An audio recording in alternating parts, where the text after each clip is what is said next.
Que savent vraiment les scientifiques ? Quand et comment savent-ils qu'ils savent ? Quelles sont leurs certitudes ? Mais aussi et surtout leurs incertitudes, leurs interrogations, leurs doutes, qu'est-ce qu'ils en font ? Bonjour, je suis Anne-Laure Ganac, journaliste au Collège des Humanités de l'École Polytechnique Fédérale de Lausanne, et vous écoutez un podcast, Are You Sure ? Oui, vous écoutez bien un podcast. Are You Sure, c'est son titre, et c'est la question qui va me guider pour aller à la rencontre de celles et ceux qui font la science à l'EPFL, histoire de prendre le pouls de leurs certitudes et de leurs incertitudes.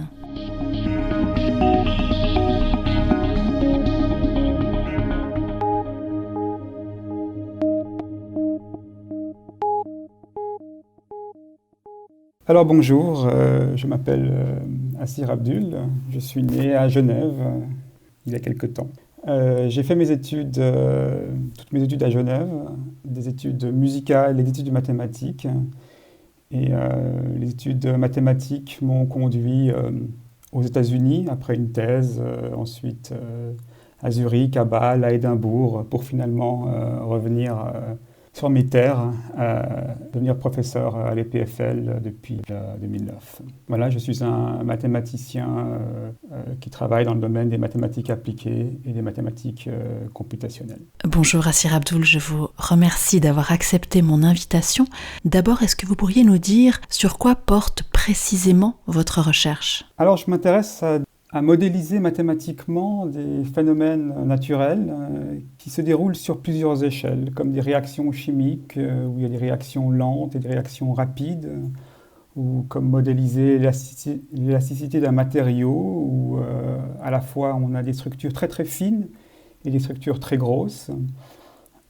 Ça pourrait être aussi des applications par exemple en médecine où récemment nos méthodes ont été utilisées pour modéliser des accidents cardiovasculaires cérébraux. De nouveau, il y a des phénomènes dynamiques qui se passent à des échelles de temps très très différents. Donc ça, c'est des phénomènes naturels. Nous, essayons de transcrire ces phénomènes naturels en équations mathématiques.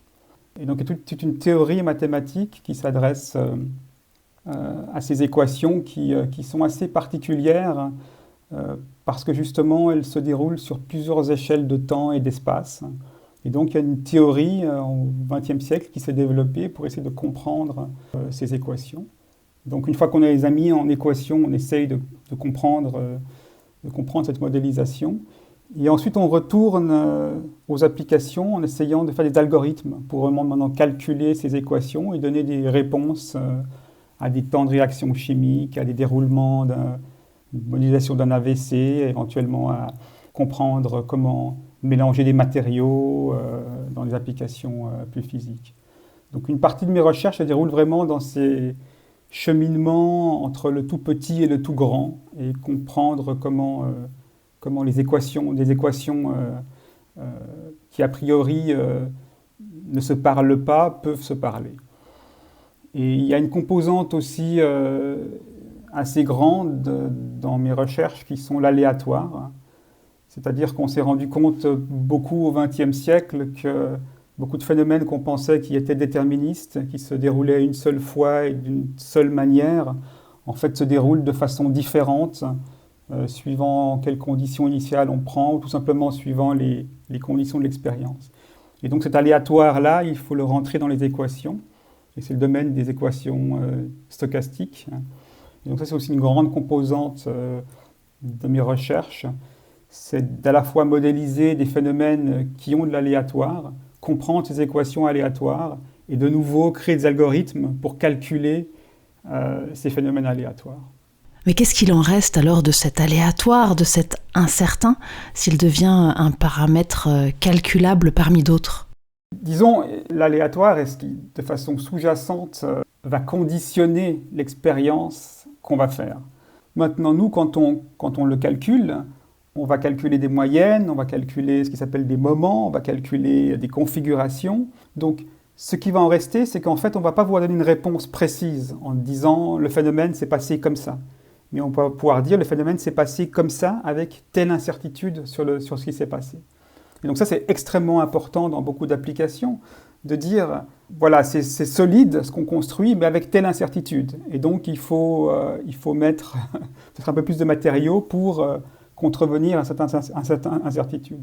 Donc, calculer l'incertitude, c'est pouvoir faire des prédictions sur, quand un événement va se dérouler, sur l'incertitude qu'on va avoir, l'aléatoire qu'on va avoir sur cet événement. On va avoir une certitude sur un certain comportement et une incertitude sur l'autre. Et la grande difficulté, c'est de dire, on aimerait quantifier cette incertitude. Et donc ça, c'est tout un domaine des mathématiques, c'est la quantification de l'incertitude. Et comme on peut l'imaginer, c'est quelque chose qui, pour beaucoup d'applications, est absolument crucial. Si on ne sait pas quantifier l'incertitude, on ne sait pas dire avec certitude comment le phénomène va se dérouler.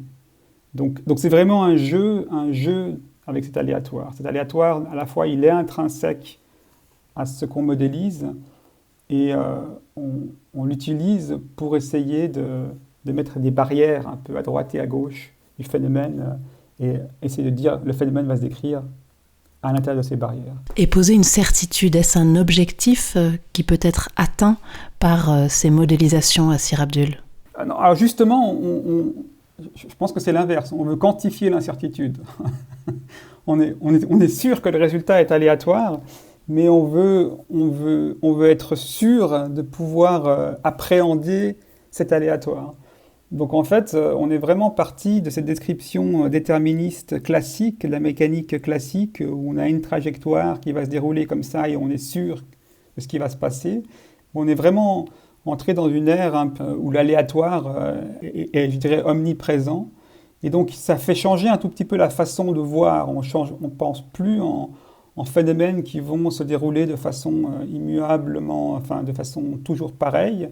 On pense tout simplement en voilà, quelle est la probabilité que cet événement se passe, avec quelle certitude cet événement va se passer. Donc oui, à certain sens, ça affine nos certitudes sur un phénomène intrinsèquement incertain.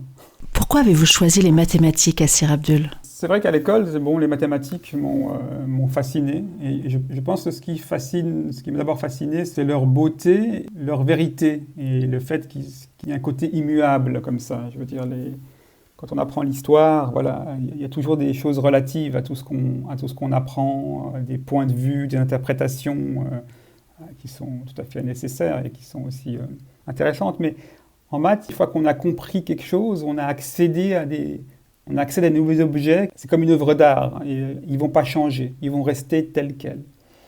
Et donc, pour moi, ça a été vraiment la découverte d'un monde. Alors, entrevu au gymnase, parce que j'ai eu la chance d'avoir des bons professeurs, donc j'ai un peu entrevu qu'il y avait vraiment un monde qui se cachait, un monde là derrière. Et ce monde, j'ai trouvé ce monde fascinant. Et effectivement, il y a des choses complètement étonnantes dans le monde mathématique. C'est des mondes parallèles qu'on ne soupçonne pas quand on est en dehors des mathématiques. Et j'avais cette intuition que ce genre de choses existaient, mais à l'époque, je n'arrivais pas à mettre le doigt dessus. Et donc étudier les mathématiques, c'était une façon d'explorer ça. Et les mathématiques, c'est aussi une formidable aventure de l'esprit humain, parce que je veux dire, il nous accompagne depuis que l'homme est homme. Donc cette science exacte que sont les mathématiques sont aussi une science humaine, et c'est cela qui vous intéresse aussi, n'est-ce pas ? Oui, alors j'aime aussi beaucoup l'histoire des mathématiques, comprendre d'où vient cette science, comment elle a évolué, et se rendre compte que c'est vraiment un patrimoine de l'humanité. Par exemple, le mot algorithme, qui est central en mathématiques computationnelles et central dans la science du XXe siècle, vient d'un célèbre mathématicien perse, Al-Khwarizmi, qui a lui-même écrit un très célèbre traité, un livre dont le nom est Al-Jabr et d'où est dérivé aussi le terme d'algèbre, terme moderne qu'on utilise actuellement. Le zéro qui nous vient des Indiens a été aussi indépendamment découvert par les Mayas, par exemple. Et puis un nombre comme racine de 2, qui est essentiel pour les géomètres ou pour les constructions, a été découvert par les Babyloniens, mais aussi par les Chinois. Il a voyagé vers la Grèce antique. Il a aussi été découvert dans le monde indien. Il a voyagé dans le monde arabo-musulman. Il est arrivé en Occident. Donc, tout ça montre vraiment que l'histoire des mathématiques, c'est une histoire qui transcende un peu à la fois les frontières, à la fois les religions, à la fois les langues. Et c'est quelque chose vraiment, un dénominateur commun entre les hommes. Et le doute, quelle place tient-il dans tout cela, le doute, dans votre processus de recherche ? Oui, alors le doute quant à la recherche qu'on fait, évidemment, il est tout le temps présent parce qu'en mathématiques, c'est une science où on a besoin d'une grande poubelle à côté de nous pour mettre à la fin de la journée tout ce qui n'a pas marché. On se trompe souvent. Donc c'est pour ça qu'on a besoin de rigueur, de démonstration, etc., pour se convaincre que nos intuitions sont correctes. Donc, à fur et à mesure qu'on évolue en mathématiques, parce qu'on n'arrête pas d'apprendre, évidemment, c'est pas parce qu'on est professeur à l'université qu'on n'apprend plus. À fur et à mesure qu'on fait cette évolution, je dirais qu'on est confus, mais toujours confus à des étages supérieurs. C'est-à-dire qu'on était l'étage où on était, tout à coup on s'y trouve bien, on a compris, alors on monte un étage et puis on est confus à l'étage supérieur. Et je pense que ce sera toujours comme ça. Donc on est confus avec peut-être des questions plus importantes, avec des concepts plus fins, ou on est confus, on est plus profondément confus, quoi. Donc on fait de la clarté, on est content, et puis quand on comprend quelque chose, on est pour un moment très très content, et on se rend compte que quand on prend un peu de la hauteur, on est de nouveau confus, quoi.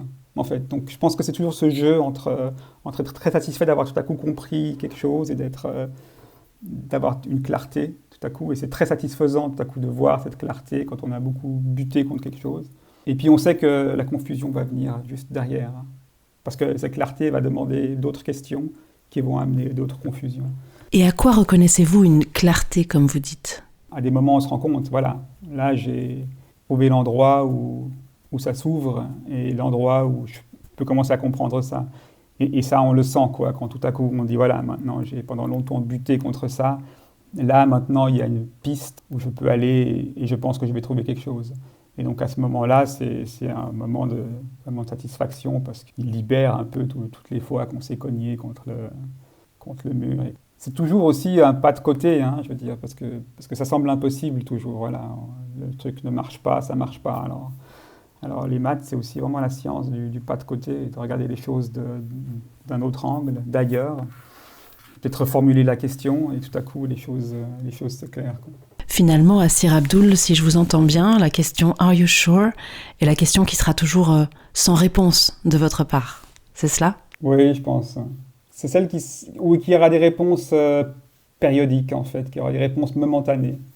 Aujourd'hui, oui, et demain, non. Voilà. Qu'est-ce qui vous frappe dans la manière dont le grand public, en général, considère les mathématiques ? Ce qui m'a souvent frappé, c'était que les gens pensent que les maths sont en fait un peu un code de la route, quoi. D'abord, certains sont surpris qu'on peut faire de la recherche en maths. Ils disent « mais tout n'a pas été inventé en maths », et pourtant des gens bien éduqués, hein.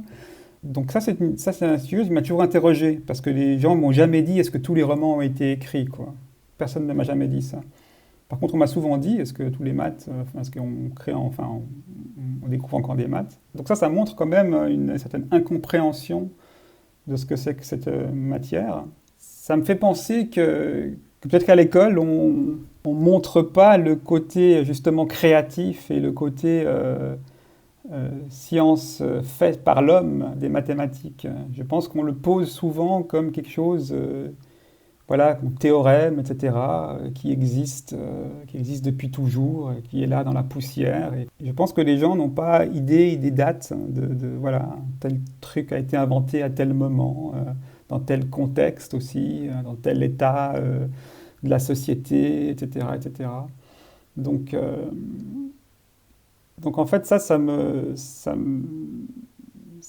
fascine tout le temps. Et c'est souvent aussi pas ce dédain, mais penser que les maths, c'est finalement pas très important. Certaines personnes sont assez fières de vous dire qu'ils étaient nuls en maths et tout de suite après, ils disent qu'ils étaient très forts en littérature, par exemple.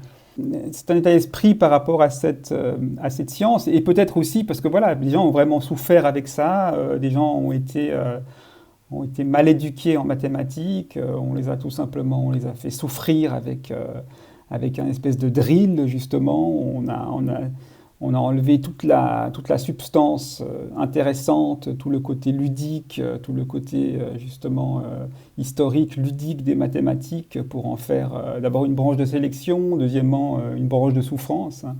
Et donc on peut aussi comprendre que voilà, certaines personnes ont des rapports un peu difficiles avec les mathématiques.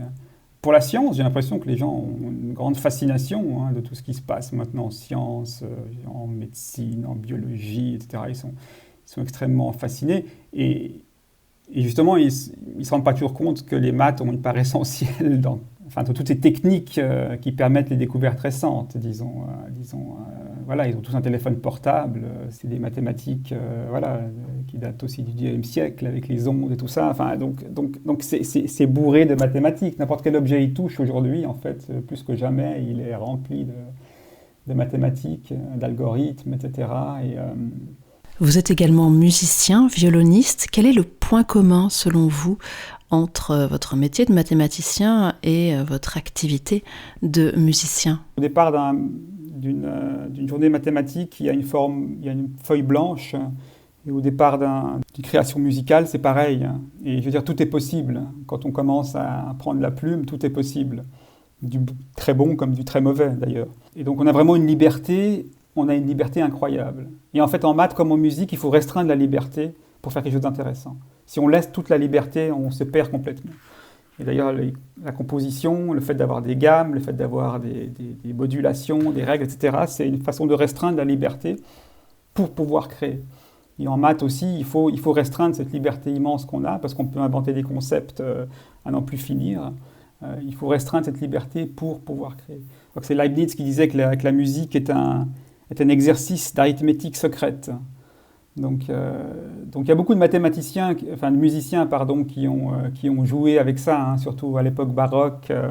Bach, par exemple, dans les célèbres compositions, a fait des fugues où il faisait des symétries, où il faisait des dilatations, des contractions, etc. Toutes sortes de formules cachées, mais qui s'adressaient justement à Dieu, un peu, qui ne s'adressaient pas aux humains, qui s'adressaient à quelque chose de supérieur, quoi. Mais maintenant, moi, je pense que, parce que j'ai souvent aussi joué avec d'autres mathématiciens de la musique, je dois dire, quand on joue de la musique ensemble, on ne parle pas tellement de maths, on est des vrais musiciens, je veux dire, donc ce qui compte, c'est interpréter correctement les quatuors qu'on joue, et ce qu'on cherche, c'est l'émotion et le plaisir du jeu, quoi. Donc, je pense qu'il ne faut pas non plus trop élaborer dans cette relation entre mathématiciens et musiciens, disons. Il se trouve que voilà, dans les départements de maths, il y a souvent un certain nombre de musiciens, tant mieux, on peut jouer avec eux. Merci Yassir Abdoul. Merci bien. Merci. C'était Yassir Abdoul, professeur à la chaire d'analyse numérique et mathématiques computationnelles de l'École Polytechnique Fédérale de Lausanne. Je vous donne rendez-vous pour un prochain épisode de votre podcast Are You Sure, à la rencontre d'un autre scientifique de l'EPFL avec qui nous continuerons de parler certitude et incertitude.